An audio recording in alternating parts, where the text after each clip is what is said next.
A flight attendant slipped me a napkin. Pretend you're sick. Get off this plane. I ignored her. She returned, whispering, please, I'm begging you. 2 hours later, I understood why. The napkin was still warm from her hand when I unfolded it. The words were written in blue ink, the letters shaky, like she'd scrawled them while walking down the aisle. You are not safe. Pretend you are sick. Get off this plane immediately. I looked up. The flight attendant, her name tag read Alyssa, had already moved 3 rows past me, checking overhead bins with mechanical precision. But she wasn't looking at the bins. She was scanning faces. And when her eyes met mine for a fraction of a second, I saw something that made my stomach drop. Terror. Pure, unfiltered terror. Not irritation, not confusion, not the tired annoyance of someone pulling a prank on a random passenger. This was the face of a woman who believed someone on this plane was about to die. I told myself it was a mistake, wrong passenger, some kind of bizarre misunderstanding. I crumpled the napkin and shoved it into the seat pocket, my heart hammering against my ribs despite my best efforts to stay calm. But she came back. Alyssa leaned down as if checking my seatbelt, her voice barely a whisper against the ambient hum of the engines warming up. Please, I am begging you, if you stay on this flight, you will not land alive. And that's when I knew, whatever was happening on United Flight 847 from Los Angeles to Boston, I was somehow at the center of it. My name is Marisol Reyes. I'm 32 years old, a travel nurse who spent the last 8 years moving between hospitals in crisis, pandemic surges, natural disasters, anywhere the system was breaking down and bodies were needed. I've held the hands of dying patients when their families couldn't be there. I've watched doctors make impossible choices about who gets the last ventilator. I've seen more death than most people encounter in a lifetime. None of it prepared me for that Tuesday in October. I was exhausted, bone deep, soul-tired exhausted. I'd just finished a brutal 3-month contract at a trauma center in East Los Angeles, and all I wanted was to see my mother. She'd had a mild heart attack 6 weeks earlier. Mild, they said, like any heart attack could be mild, and I hadn't been able to get away. The guilt had been eating at me every single day. So when my contract ended, I booked the first flight I could find, changed my original Thursday booking to Tuesday morning, paid the $200 change fee without blinking. I wanted to surprise her. I wanted to walk through her front door in Brookline and see her face light up the way it always did when I came home. I texted my sister Camila from the gate at LAX. Boarded early flight. Don't tell mom. I want to see her face when I walk in. She sent back a string of heart emojis and a gif of someone ugly crying with joy. I smiled at my phone, feeling lighter than I had in months. That was 11:47 a.m. Pacific time. The last moment of my old life. I noticed Alyssa before I even reached my seat. She was standing near the boarding door, greeting passengers with the standard flight attendant smile, warm but detached, professional. But something about her was different. Her eyes didn't match her mouth. They were too alert, too focused. She wasn't just welcoming people onto the plane, she was studying them, cataloging faces, looking for something, or someone. When our eyes met,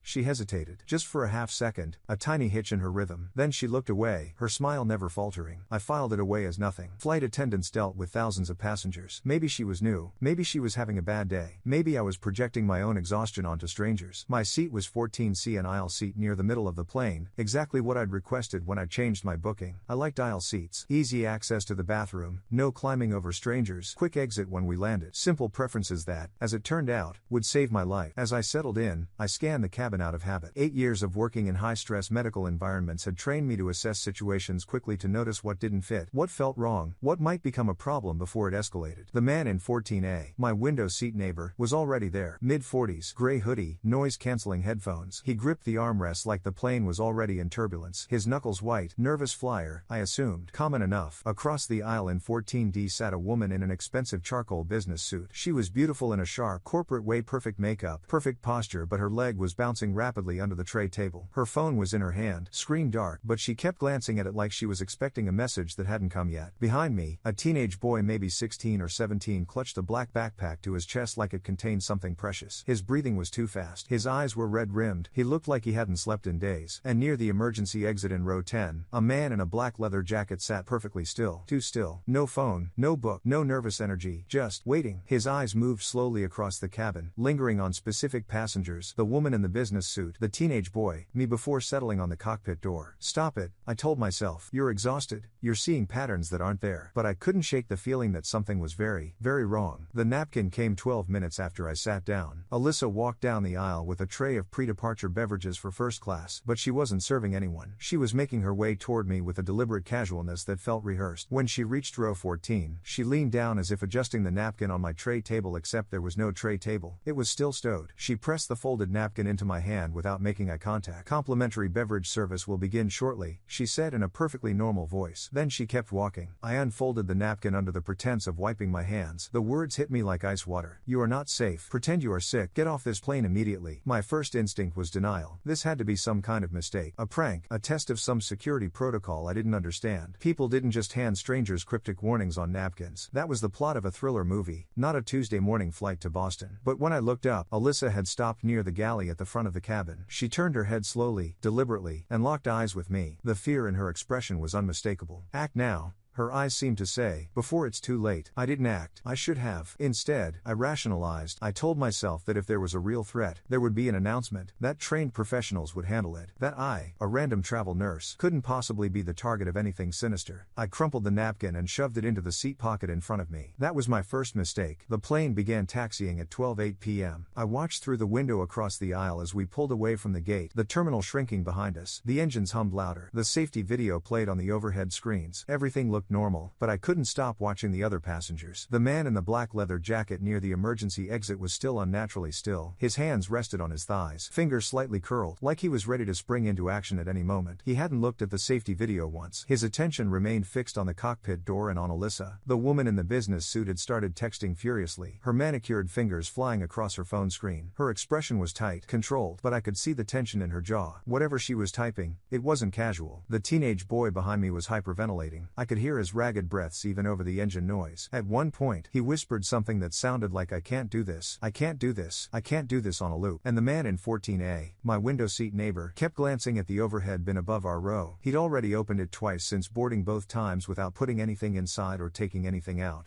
My skin prickled with unease. Then I noticed something that made my blood run cold. The overhead bins in first class, the ones near the cockpit, had been sealed shut with yellow zip ties. Not the normal latches. Industrial strength zip ties, the kind you'd use to secure cargo or evidence. I'd only seen that once before, in a hospital security training video about responding to terrorism threats. That's when Alyssa came back. She approached my row slowly, her face arranged in a mask of professional calm, but I could see her hands trembling as she pretended to adjust my armrest. "Ma'am, you look pale," she said, loud enough for nearby passengers to hear. "Are you feeling all right?" I stared at her. "I'm fine." She leaned closer, her lips barely moving. "Pretend. Right now. Say you feel faint. This is your last chance." The plane was accelerating now, heading toward the runway. In 2 minutes, we would be in the air. In 2 minutes, there would be no getting off. "Why?" I whispered back. "What's happening?" "Your seat," she breathed. "It was targeted. They think you're someone else. Someone they want dead. If this plane takes off with you in 14C, none of us are landing in Boston." My heart stopped. Your seat was targeted. I'd changed my flight. I'd paid $200 to switch from Thursday to Tuesday. I'd specifically requested 14C because I liked aisle seats. But I hadn't been assigned 14C originally. The system had assigned me 14C after I made the change, which meant someone had been monitoring the booking system. Someone who knew which seat their target would be sitting in. Someone who didn't know the target had canceled and a random travel nurse had taken her place. Who, I managed, federal witness, relocated identity, was supposed to be on this flight with protective custody waiting in Boston. Alyssa's voice was barely audible. She got cold feet. "Changed her flight to tomorrow. The people who want her dead don't know yet. They think you're her." The runway lights flashed past the windows. The engines roared. "I need to get off this plane," I said. "It's too late for that." Alyssa's face was pale. "We're already cleared for takeoff. If you try to deplane now, they'll know something's wrong. They'll act early. Everyone dies. Then what do I do?" She pressed something into my palm. A small metallic object, an air marshal's badge. "When I give the signal, you run for the cockpit. Don't stop for anything. There are 2 agents in first class who will cover you. The captain has been briefed. This plane is turning around the second we're airborne." The plane lurched as the wheels left the ground. "Wait," I started, but Alyssa was already walking away. The first 10 minutes of the flight were the longest of my life. I sat frozen in 14C, hyper-aware of every movement around me. The man in the black leather jacket near the emergency exit. The woman in the business suit still texting. The teenage boy hyperventilating behind me. The man in 14A obsessively checking the overhead bin. The badge in my palm felt like it weighed 1,000 pounds. I didn't know what signal I was waiting for. I didn't know what I was supposed to do. I was a nurse, not a federal agent. I was trained to stop bleeding and restart hearts, not evade domestic terrorists at 30,000 feet. But I did know one thing. I wasn't going to die on this plane. Not today. Not when my mother was waiting in Brookline with no idea I was coming. I texted Camila. My fingers shook shook so badly I had to retype it 3 times. Something's happening. If you don't hear from me in 2 hours, call the FBI. Tell them Flight 847 from LAX to Boston. Tell them 14C. She responded immediately. What, Mari, are you okay? I didn't answer. I couldn't explain. Instead, I typed one more message. Tell Mom I love her, just in case. Then I switched my phone to airplane mode and waited. The signal came 17 minutes into the flight. The captain's voice crackled over the intercom. Ladies and gentlemen, this is Captain James Morrison speaking. We've been asked to return to Los Angeles due to a medical emergency on board. Flight attendants, please prepare the cabin. Passengers groaned. Some cursed under their breath. A man in row 6 loudly complained about missing his connection. But beneath the mundane frustration, I sensed something else. A sharpening of attention from certain passengers. The man in the black jacket sat up straighter. The woman in the business suit stopped texting. The teenage boy let out a small whimper. The man in 14A stood up. I need to use the restroom, he announced loudly, already moving toward the aisle. Alyssa appeared instantly, blocking his path. Sir, the seatbelt sign is on. Please return to your seat. It's an emergency. I understand, but for your safety. He shoved past her. That's when everything happened at once. The man in the black leather jacket launched himself out of row 10, his hand reaching inside his jacket. 2 men in first class the air marshals Alyssa had mentioned were already on their feet, moving toward him with practiced speed. Federal agents. Nobody move. But the man in 14A wasn't going to the restroom. He was going for the overhead bin, the one he'd been checking obsessively since boarding. I didn't think. I just moved. I unbuckled my seatbelt and threw myself into the aisle, colliding with him just as his hand closed around the latch. We went down hard, tangled in a mess of limbs and carry-on bags. He was bigger than me, stronger, but I had momentum and adrenaline and the primal certainty that if he opened that bin, everyone on this plane would die. He hit me, a sharp blow to the side of my head that sent stars exploding across my vision. I felt blood warm and wet streaming down my temple, but I didn't let go. The bin, I screamed. There's something in the bin. One of the air marshals reached us in seconds. He wrenched the man off me and slammed him face first into the aisle floor. Metal cuffs clicked, but the other passengers weren't done. The teenager in row 15 was standing now, his black backpack clutched to his chest, tears streaming down his face. I didn't want to do this, he sobbed. They said no one would get hurt. They said it would just look like an accident. The woman in the business suit was already being restrained by the second marshal. She fought like a cornered animal, screaming about timers and remote triggers and how they were all dead anyway. Didn't they understand? But it was the man in the black leather jacket who scared me the most. He hadn't moved, hadn't fought. He just stood there, perfectly still, watching the chaos with an expression of cold amusement. You're too late, he said calmly. The device is on a timer. Impact altitude. We hit 30,000 feet. It triggers automatically. He smiled. We're at 28,000 right now. The captain's voice came over the intercom again. Urgent now. Emergency descent initiated. All passengers brace for. The rest of his words were lost as the plane dropped. I've been in emergencies before. I've watched patients code on the table while machines screamed warnings and nurses shouted orders. But nothing prepared me for the sensation of a commercial aircraft in emergency descent. The oxygen masks deployed. People screamed. The plane tilted at an angle that felt impossibly wrong, like we were falling out of the sky. And through it all, I watched Alyssa. She moved through the chaos with inhuman calm, checking passengers, issuing commands, radioing the cockpit. At one point she grabbed the black backpack from the hysterical teenager and threw it toward the rear galley. Everybody down, she shouted. Cover your heads. I don't know how long the descent lasted. 30 seconds, 2 minutes. Time stopped making sense. All I knew was the screaming and the pressure and the certainty that I was going to die with my mother never knowing I'd tried to come home. Then the plane leveled out. We were still in the air, still flying. The engines hummed at a different pitch, lower, steadier. The captain's voice returned, strained but controlled. We are currently at 8,000 feet and descending for emergency landing at Edwards Air Force Base. All passengers remain in brace position until we are on the ground. The man in the black jacket was laughing. Altitude trigger, he said, still amused. We got below the threshold. Cute, but it doesn't matter. Even if the device didn't go off, you just made 100 witnesses. This goes public now. The whole operation is exposed. You lost. One of the air marshals punched him hard. The laughing stopped. We landed at Edwards Air Force Base at 12:47 p.m. I remember the runway lights flashing past. I remember the jolt of the wheels hitting tarmac. I remember the sudden, overwhelming silence as the engines cut. Then the doors opened, and everything became noise again. Federal agents in tactical gear swarmed the plane. Passengers were evacuated row by row. Each one questioned, documented, photographed. The 4 suspects, the man in 14A, the man in the black jacket, the woman in the business suit, and the teenage boy were removed in handcuffs and loaded into separate vehicles. The overhead bin above 14C was sealed with evidence tape and carefully removed by a bomb squad in full protective gear. I learned later that the device inside was a pressure-triggered explosive, designed to detonate when the cabin reached cruising altitude. It had been placed in that specific bin because it was directly above seat 14C, the seat assigned to a federal witness named Elena Marchetti, who was scheduled to testify against a domestic extremist network linked to 3 previous bombings. Elena had changed her flight at the last minute. I had taken her seat. The device had enough C4 to blow a hole in the fuselage at 30,000 feet. If it had detonated, all 187 passengers would have died, including me, including Alyssa, including the teenage boy who had been coerced into planting the bomb and was now in protective custody, sobbing about how they'd threatened his little sister. The man in the black jacket, real name David Allen Kurtz, former military demolitions expert turned domestic terrorist, had orchestrated the entire thing. He wasn't there to trigger the bomb, he was there to make sure no one stopped it. And he would have succeeded if one flight attendant hadn't decided to slip a napkin to a stranger. I spent the next 6 hours in a windowless room at Edwards, answering questions from people with badges and serious faces. FBI Special Agent Patricia Thornton, 16 years with the Counterterrorism Division. Homeland Security Investigator Marcus Webb, a quiet man with kind eyes who brought me water and tissues. Air Force OSI, Agent Lieutenant Colonel Diana Reyes, no relation, who asked the same questions 3 different ways to make sure my story stayed consistent. I told them everything. The napkin, Alyssa's warnings, the observations I'd made about the other passengers, the moment I'd tackled the man reaching for the bin. When I was done, Agent Thornton leaned back in her chair and studied me. "You're either incredibly brave or incredibly stupid," she said. "Maybe both." "I'm a nurse," I replied. "I don't think, I just act." "Well, your acting saved 187 lives today." She slid a form across the table. "We're going to need you to sign a non-disclosure agreement. What happened on Flight 847 is part of an ongoing investigation into a domestic extremist network. You cannot discuss the details with anyone, not family, not friends, not journalists. If this leaks, it compromises not just the case but the safety of multiple protected witnesses." I signed without hesitation. I didn't want to talk about it anyway. As I was leaving the room, Agent Thornton called after me. "Miss Reyes, the woman who gave you the napkin, Alyssa, she specifically requested to be assigned to this flight. She's been undercover in this network for 18 months. When she saw you board in place of the actual target, she had about 2 minutes to decide whether to break cover and warn you or stay silent and let you die." I stopped walking. "She chose to save me. She chose to save everyone. By warning you, she gave us the opportunity to land the plane before the device triggered. If she'd stayed silent, the bomb would have gone off, and we'd be pulling 187 bodies out of the Pacific Ocean right now." Agent Thornton paused. "She'd like to speak with you, if you're willing." I was willing. Alyssa, her real name was Catherine Shaw, supervisory special agent with the FBI's Joint Terrorism Task Force, met me in a small conference room that smelled like stale coffee and industrial cleaner. She looked different out of the flight attendant uniform. Older, tired, human. "I wasn't sure you'd come," she said. "I wasn't sure I'd survive the day," I replied. "So we're both dealing with unexpected outcomes." She almost smiled. "Almost. I need you to understand something," she said quietly. "When I gave you that napkin, I was breaking 18 months of deep cover. The network I'd infiltrated, they had plans for 6 more attacks over the next 2 years. Schools, government buildings, public events, hundreds of potential victims. And now we've arrested 4 of their key operatives, including David Kurtz, who's been on our most wanted list for a decade. The kid Marcus, the teenager, is cooperating fully. He's giving us names, locations, communication channels. We've already prevented 2 additional planned attacks based on his information." She met my eyes, all because I handed a stranger a napkin. Why me? The question had been burning in my mind for hours. "You could have let me die. The bomb would have gone off, but you would have stayed undercover. You could have kept gathering intelligence, stopped more attacks later." I thought about that. Her voice was steady, unapologetic. "For about 30 seconds, I ran the calculation. Your life versus hundreds of future lives. The math said let you die. But you didn't." "No." She shook her head slowly. "Because that's not how this works. You don't trade innocent lives like currency. You don't let someone die on a maybe." I looked at you, really looked at you, and I saw a woman who was just trying to get home to her family. You weren't part of this. You didn't choose this. And I couldn't watch you die for a crime you knew nothing about. I felt tears prick my eyes. The first tears I'd allowed myself since the plane landed. "Thank you," I whispered. "Don't thank me yet," she said. "The people behind this, the network, they know what happened. They know I'm the one who blew the operation. And they know you're alive." She paused. "We're putting you in protective custody until we're sure the immediate threat has been neutralized. Probably 48 to 72 hours. My mother has been notified that your flight was delayed due to a mechanical issue. She doesn't know the truth. For her safety, she can't know the truth. At least not yet." I nodded. I understood, but it still hurt. "One more thing," Catherine said as I turned to leave. "The real target, Elena Marchetti, is testifying tomorrow. Because of what happened today. Because the network was exposed before they could stop her. Her testimony is going forward. She's going to help bring down people who've been been hurting innocent families for years. Good, I said. I hope she destroys them. She will. And when the history books are written, if they ever are, your name won't be in them. You'll just be a random passenger who got lucky. But I'll know the truth. The people in that room will know the truth. She met my eyes one final time. You weren't lucky, Marisol. You were brave. And brave is the reason 186 other people got to go home to their families today. I finally made it to Boston 3 days later. The protective custody ended when the FBI confirmed that the immediate threat had been neutralized. 2 more arrests in Nevada, a weapons cache seized in Arizona. David Kurtz's entire operation rolled up like a cheap carpet. The story made national news, but my name was never mentioned. Just an alert passenger who assisted law enforcement in preventing a potential security threat. My mother met me at Logan Airport. She was thinner than the last time I'd seen her, still recovering from the heart attack, but her eyes lit up the moment she spotted me in the crowd. Marisol. She rushed toward me, arms already open. My baby, you're here. You're finally here. I held her for a long time, longer than I'd ever held her before. She smelled like the lavender soap she'd used my entire childhood, and I felt something break inside me, some wall I'd been holding up since the moment Alyssa pressed that napkin into my hand. Mama, I whispered into her shoulder. I love you so much. I know, Mija, I know. She pulled back to look at my face, and her expression shifted. What's wrong? Something happened. I can see it in your eyes. I wanted to tell her. I wanted to describe the napkin and the bomb and the 18 minutes when I genuinely believed I was going to die. I wanted her to know how close she'd come to losing me, but I couldn't. The NDA, her heart, the weight of a truth too heavy to share. So I just smiled and wiped my eyes and said, I'm just tired, Mama. It was a long flight. She didn't believe me. Mothers never do. But she let it go. That night, lying in my childhood bedroom with the faded star stickers still on the ceiling, I made myself a promise. I would never again ignore my instincts. I would never dismiss the warning signs. I would never rationalize away the feeling that something was wrong. And I would spend the rest of my life paying attention to the strangers around me, the flight attendants with fear in their eyes, the teenagers clutching backpacks too tightly, the people who move through the world with invisible weights on their shoulders, because you never know who might need a napkin.